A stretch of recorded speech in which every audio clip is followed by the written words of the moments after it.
Chic Girls, and welcome back to an awesome video that I have in store for you today.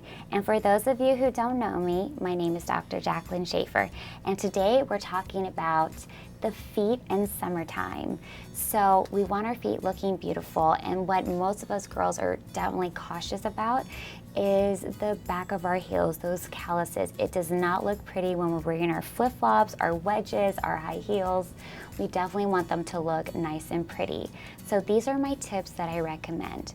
One is you can soak them up in coconut oil overnight, and you can use a cotton sock to seal the moisture, and when you sleep, they're naturally getting moist and soft. Another thing you can do is after you've soaked them in water for about 15 minutes, you can use a pumice stone, I hope I said that right, and you just rub the back of your feet. It helps exfoliate dead skin cells on the back of your heel.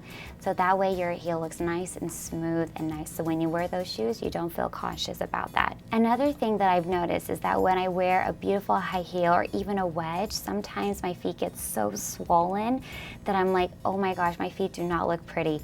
So another thing I recommend is that submerge them in cold water for about 15 minutes. That'll help calm down the swelling and your feet will look beautiful again.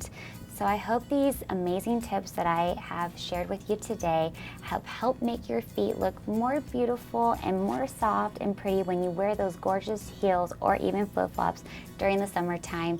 And for more tips for what I have to share with you, please subscribe and I'll see you next week.